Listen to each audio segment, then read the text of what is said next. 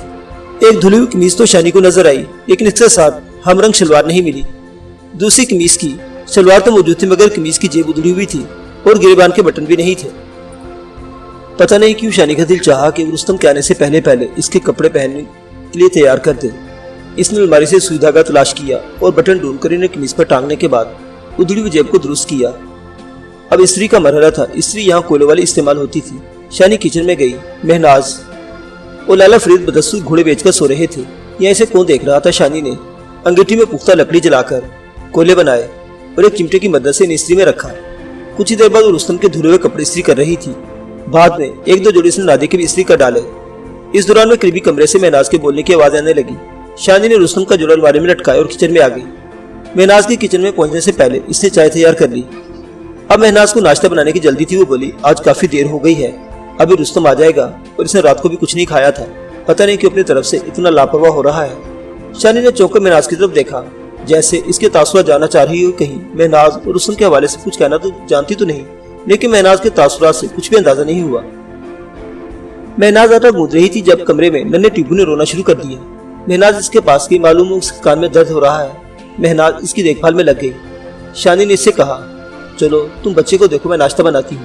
نہ بھائی نہ، مہناز نے جلدی سے کہا، کیوں میرے بندے سے مجھے پھینٹی لگوانی ہے؟ تم ہماری خاص الخاص مہمان ہو، تم سے روٹیاں پکواؤں گی تو سب ڈنڈا لے کر میرے دوالے ہو جائیں گے۔ میں اپنی خوشی سے کر رہی ہوں، اس میں کون سی ایسی بات ہے؟ ایک دو منٹ تک دونوں میں خاصی بحث ہوئی۔ آخری شانی نے اپنی بات منوا لی۔ ٹیبو بھی مسلسل رو رہا تھا۔ مہناز اس کے پاس چلی گئی۔ لاہور میں لفافہ میک کر جنگ تھے اور اس کے بیٹے گلابے کا گھر چھوڑنے کے بعد شانی نے کوئی گھریلو کام نہیں کیا تھا۔ آج اتنے دن بعد ناشتہ تیار کرتے ہوئے اسے عجیب سا لگ رہا تھا اور بہت اچھا بھی۔ پتہ نہیں کیوں اسے ایسا لگ رہا تھا کہ وہ یہ سب کچھ رستم کے لیے کر رہی ہے۔ ایک بار پھر اس سے جدا ہونے سے پہلے وہ اپنے ہاتھوں سے کچھ کرنا چاہتی ہے۔ روزمرہ کے چھوٹے موٹے معمولی کام، کیا خبر پھر کبھی کوئی ایسا موقع ملے یا نہیں۔ وہ ایک دو آخری بہت ضروری باتیں بھی رستم سے کہنا چاہتی تھی، جو امید تھی اگلے دن اسے باتیں کہنے کا موقع ضرور مل جائے گا۔ اس نے بڑی چاہتوں سے پرتوں والے پراٹھے بنائے، انڈوں اور پیاز کا آملیٹ بنایا اور ساتھ میں رستم کا پسندیدہ سوجی کا حلوہ بھی تیار کیا۔ کچھ دیر بعد رستم اور بلال ساتھ ساتھ آتے دکھائی دیے۔ بلال رستم کے ساتھ بہت گھل مل گیا تھا، وہ اکثر رستم کے ساتھ ہی نظر آتا تھا۔ وہ خوش گفتار اور بے تکلف شخص تھا، اس کی دلیری اور ہمت بھی ہر شے سے بالاتر تھی۔ اگلے ڈیرے سے روانہ ہونے کے بعد جب ان کا واسطہ آوارہ گردوں کی ٹولی سے پڑا تھا، بلال نے دراج کے ساتھ مل کر جیداری سے مقابلہ کیا تھا۔ اس واقعے میں بلال کی حاضر دماغی بھی کھل کر سامنے آئی تھی۔ رستم، فرید اور بلال ناشتہ کرنے لگے۔ وہ برآمدے میں ایک چٹائی پر بیٹھے تھے۔ شانی باورچی خانے کی کھڑکی سے انہیں دیکھ رہی تھی۔ اس کی نگاہیں رستم پر تھی۔ رستم کے لمبے بالوں کی کچھ لٹیں اس کے استخوانی چہرے پر جھول رہی تھی، آنکھیں سوجی ہوئی تھی جیسے وہ سو نہ سکا ہو۔ وہ بہت بے دلی سے کھا رہا تھا اور چھوٹے چھوٹے لقمے لے رہا تھا۔ شانی کھڑکی سے اور سے دیکھتی رہی، لگتا تھا کہ کوئی بہت بڑا بوجھ ہے جو رستم کو رول رہا ہے۔ کیا واقعی ایسا تھا؟ یہ شانی کو محسوس ہو رہا تھا۔ کیا دیکھ رہی ہو شانی؟ عکس سے مہناز کی آواز اٹھی۔ شانی ٹھٹک کر اس کی طرف متوجہ ہو گئی۔ کچھ نہیں، بس یوں ہی کھڑی تھی۔ وہ عجیب سی نظر سے دیکھتی رہی۔ وہ زیر مسکراتے ہوئے ہولے سے بولی، سچ کہتے ہیں عورت زندگی میں ایک ہی دفعہ پیار کرتی ہے۔ کیا مطلب؟ مطلب تم جانتی ہو شانی، وہ تھوڑا بہت میں بھی جانتی ہوں۔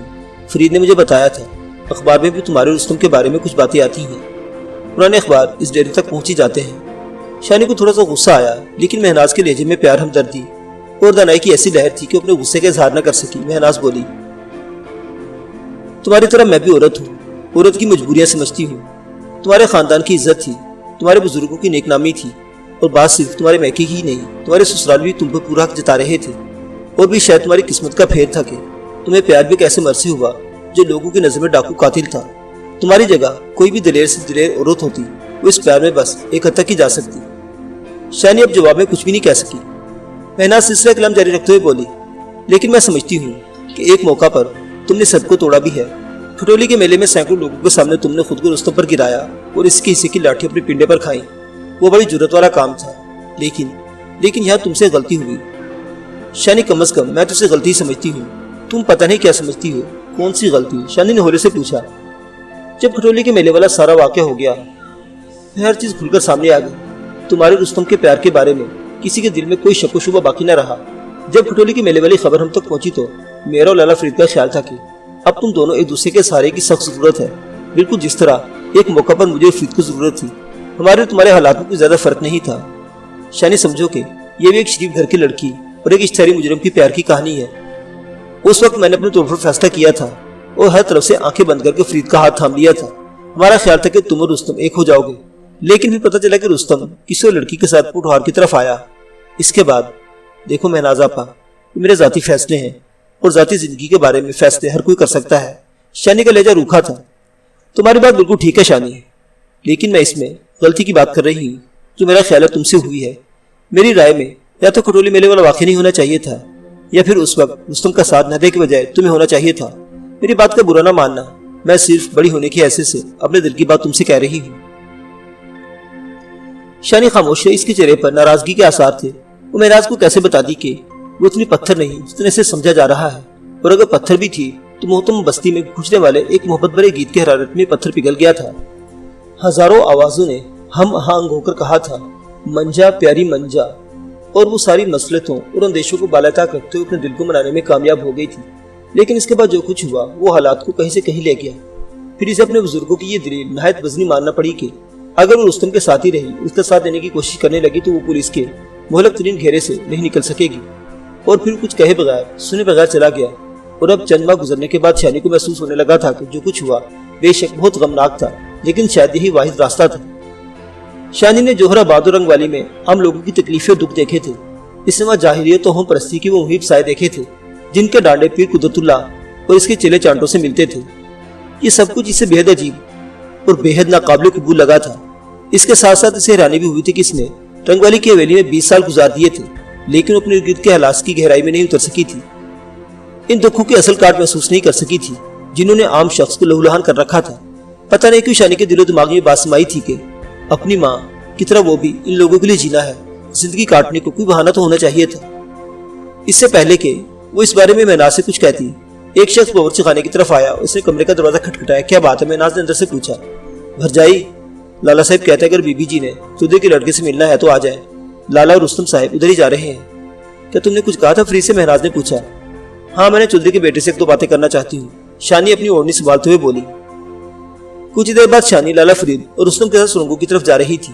شانی کا چہرہ نقاب میں چھپا ہوتا فقط آنکھیں نظر آ رہی تھی۔ لالا اور رستم شانی سے ایک قدم پیچھے چل رہے تھے۔ راستے میں ملنے والے لوگ احتراماً دائیں بائیں ہٹ کر کھڑے ہو جاتے تھے۔ وہ لوگ سرنگ میں داخل ہوئے۔ دھانے سے 30-40 فٹ تک آگے سورج کی روشنی جاتی تھی۔ اس سے آگے تاریکی میں دن کے وقت لالٹین اور گیس لیمپ وغیرہ روشن تھے۔ اس کوٹھے تک پہنچے جسے آہنی جنگلے کے ذریعے دو حصوں میں تقسیم کیا گیا تھا۔ ایک حصے میں شام اور دوسرے میں اس کے بیٹے کو رکھا گیا تھا۔ فی الوقت صرف بیٹا ہی نظر آ رہا تھا۔ لالا نے بتایا شام مرہم پٹی کے لیے ڈاکٹر ناصر کی طرف گیا ہے، ابھی کچھ دیر میں آ جائے گا۔ شانی نے کہا وہ ابھی 1-1.5 گھنٹے تک نہ ہی آئے تو اچھا ہے، جیسے آپ کہیں بی بی، لالا نے کہا اور آگے جھک کر دروازے کا قفل کھول دیا۔ راجو مردانہ شلوار قمیص میں تھا اور دیوار سے ٹیک لگائے بیٹھا تھا۔ اس کی تھوڑی اور کانوں کے نیچے داڑھی کے بال بڑے ہوئے تھے۔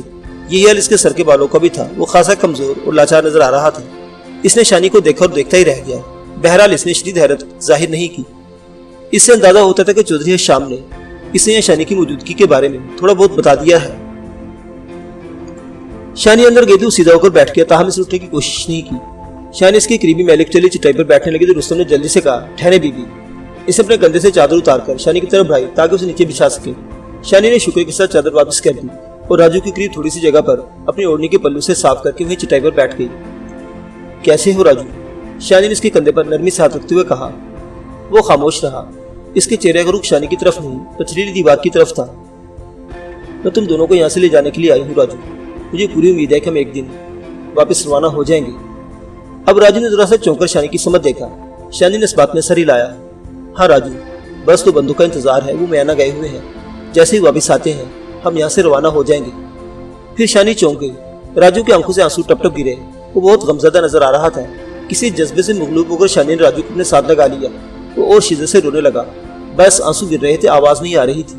اس کا سر شانی نے اپنے کندھے پر رکھا ہوا تھا۔ یہ لڑکا اس چودھری زادے سے مختلف تھا جس سے شانی کی ملاقات چند ماہ پہلے مینا کی حویلی میں ہوئی تھی۔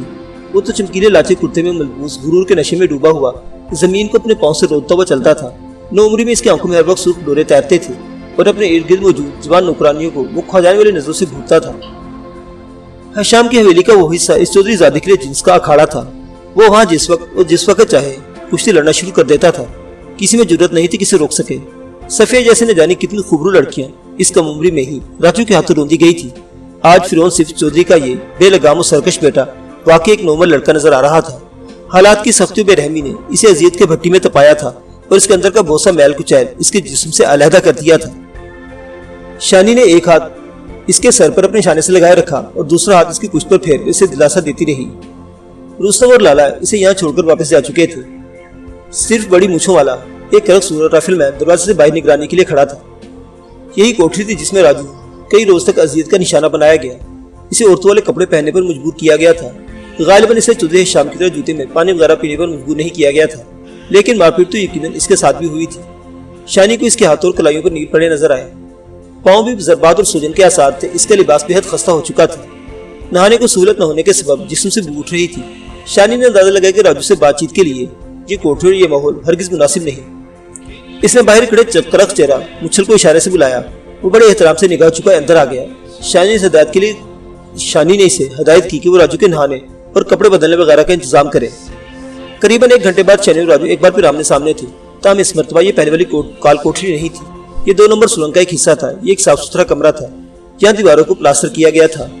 الماری میں کچھ دوائیں وغیرہ رکھی تھی، غالباً مرغیوں اور مویشیوں کے استعمال کی دوائیں تھیں۔ یہاں فرش پر دری بچھی تھی اور لکڑی کی 2-3 کرسیاں رکھی تھی۔ شانی اور راجو کرسی پر بیٹھ گئے۔ راجو بہتر حالت میں دکھائی دیتا تھا۔ جب شانی نے اس سے پوچھا کہ اس نے یہاں آنے سے پہلے کوکب کو تلاش کرنے کی کوشش کی تو وہ بولا، پچھلے 2-3 مہینوں میں یہی کرتا رہا ہوں، 2-3 بار پاک پتن شریف بھی گیا ہوں، کچھ فائدہ نہیں ہوا۔ پتہ نہیں اس کے ماں باپ اسے لے کر کہاں چھپ گئے ہیں۔ راجو کے لہجے میں افسردگی تھی۔ کہتے ہیں راجو کے ڈھونڈنے والے کو بھی رب ملتا ہے، تم اگر واقعی کوشش کر رہے ہو تو تمہیں بھی کوکب مل جائے گی۔ کس وقت تو مجھے لگتا ہے کہ شاید وہ بدل گئی ہے۔ پاک پتن میں جہاں وہ رہتی تھی وہاں 7 سال والے گھر میں اس کی ایک سہیلی بھی تھی۔ ہم دونوں کے چکر کے بارے میں سب کچھ جانتی تھی، کیونکہ اسے اپنا تھا پتہ بتا سکتی تھی۔ وہ اسے کچھ بتا کر نہیں گئی، شاید اس لیے کہ کہیں ڈھونڈتا ہو اس تک نہ پہنچ جاؤ۔ لیکن اس کا یہ مطلب تو نہیں کہ راجو تم سے پیار نہیں کرتی۔ ہو سکتا ہے اسے گھر چھوڑتے وقت اتنا موقع ہی نہ ملا ہو، یا پھر اس کے ماں باپ نے اسے سختی سے منع کر دیا ہو۔ تمہیں بتانا تھا کہ راجو کے لڑکیوں کی بہت سی کمزوریاں اور مجبوریاں ہوتی ہیں، انہیں کوئی قدم اٹھانے سے پہلے بار بار سوچنا پڑتا ہے، بے شمار باتوں کو دھیان میں رکھنا پڑتا ہے۔ پھر اب میں کیا کروں؟ میں اخبار میں اشتہار دینے سے تو رہا، اور میری سمجھ میں کچھ نہیں آیا۔ کسی وقت تو دل کرتا ہے کہ خود کو پستول سے گولی مار لوں۔ وہ ایک دم آزردہ ہو گیا، آنکھیں بھر آ گئی۔ پھر وہی مایوسی اور بیوقوفی کی باتیں۔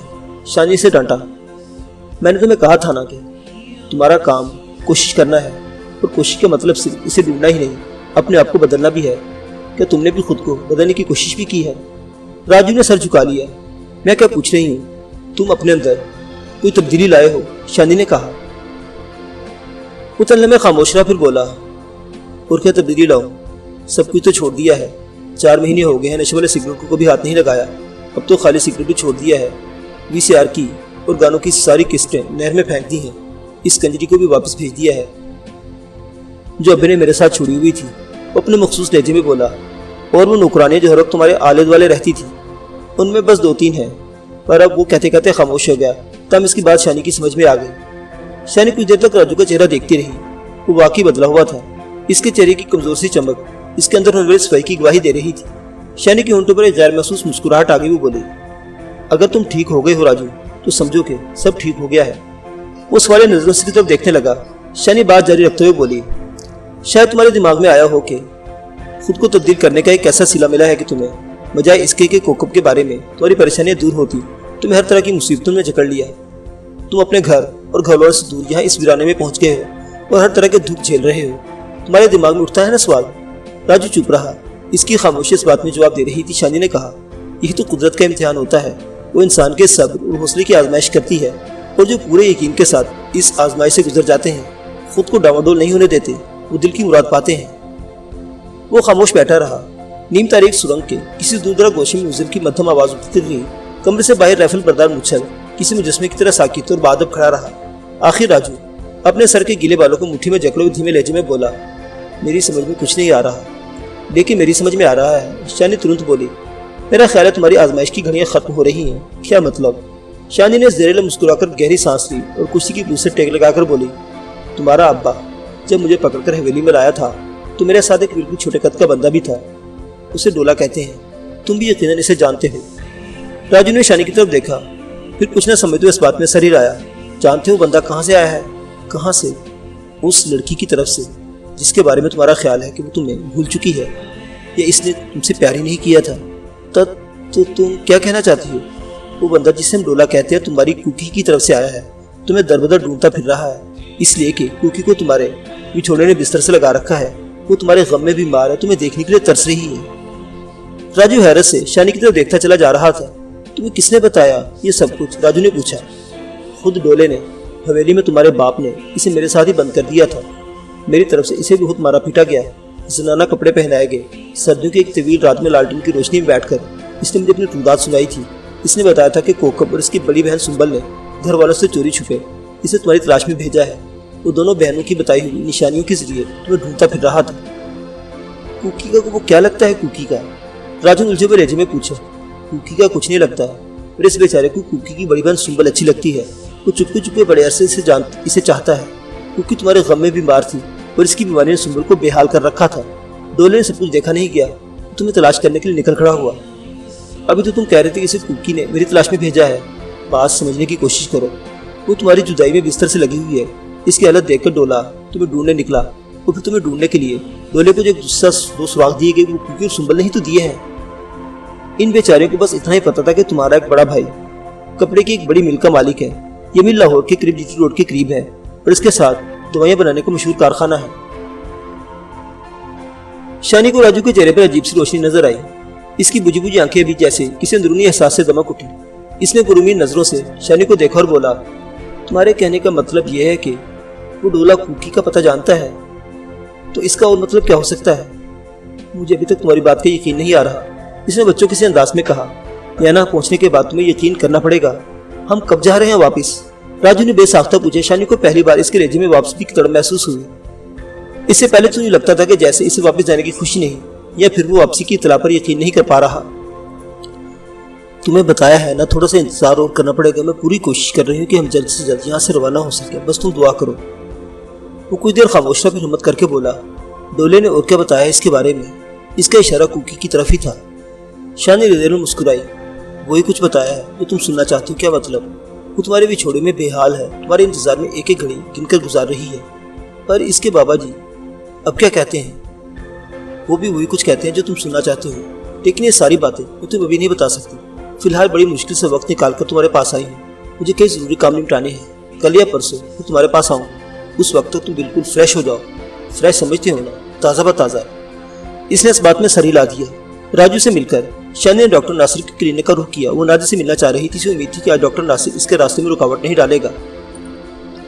وہ ابھی 2 نمبر سرنگ میں واقع کلینک نما گوشی کی طرف جا رہی تھی کہ اسے چند زوردار آوازیں سنائی دی، جو لگا کہ کوئی شخص خوفزدہ ہے، کسی دوسرے شخص کو پکار رہا ہے اور کسی کام سے منع کر رہا ہے۔ رائفل بردار مچھل باڈی گارڈ کے انداز میں شانی کے پیچھے پیچھے آ رہا تھا۔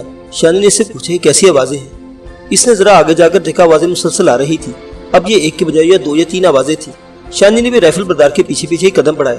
ڈیرے کے وسط میں 30-40 فٹ اونچی پانی کی پختہ ٹینکی بنائی گئی تھی۔ اس ٹینکی میں ایک بڑے ڈونکی پمپ کے ذریعے پانی چڑھایا جاتا تھا۔ 2 افراد جنہیں غالباً ٹینکی کی صفائی وغیرہ کے اوپر چڑھے تھے، ٹیلوں میں ایک شخص کو دیکھ کر ہاتھ ہلا رہے تھے اور اسے ڈیرے کی طرف واپس بلا رہے تھے۔ وہ شخص ڈیرے سے تقریباً 200 گز دور موجود تھا اور اس کے انداز سے ظاہر تھا کہ ٹینکی پر چڑھے افراد کی بات اس کی سمجھ میں آ گئی ہے۔ شان نے شخص کو غور سے دیکھا اور چونک گئی۔ وہ اس کا ساتھی بلال تھا۔ وہ شاید چہل قدمی کرتے ہوئے ٹیلوں کی طرف نکل گیا تھا اور ایسی جگہ پر تھا جہاں سے شدید خطرہ لاحق ہو سکتا تھا۔ اس دوران میں لالا فرید بھی وہاں پہنچ گیا۔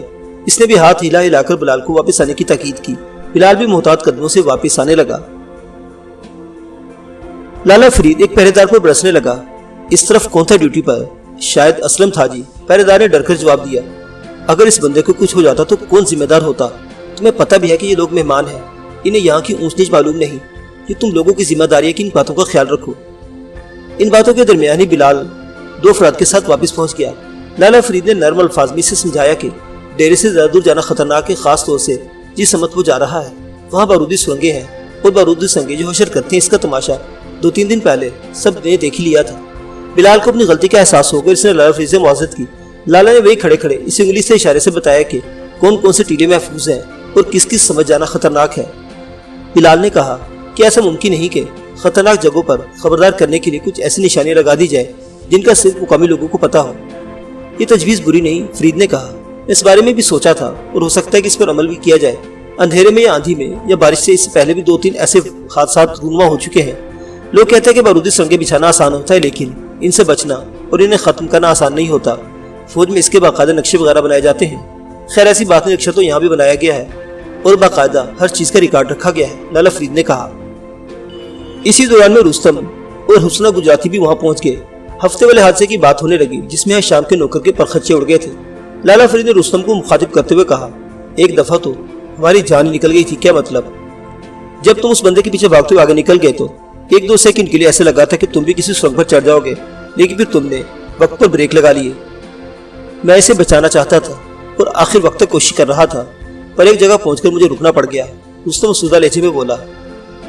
رستم باتیں کر رہا تھا اور شانی چپ چپ اس کی طرف دیکھ رہی تھی، پتہ نہیں کیوں وہ اسے جی بھر کر دیکھنا چاہتی تھی۔ اس کی صورت، اس کی آواز ہمیشہ کے لیے اپنے حافظے میں محفوظ کرنا چاہتی تھی۔ آج کل اس کے دل کی کیفیت کچھ عجیب سی تھی، اسے یوں محسوس ہوتا تھا کہ زندگی کے ایک باب بند ہونے کو ہے۔ معزز سامعین حضرات، شانی اور رستم کی یہ کہانی ابھی جاری ہے، بقیہ واقعات اگلی قسط میں دیکھتے رہیے اردو داستان۔ اللہ حافظ۔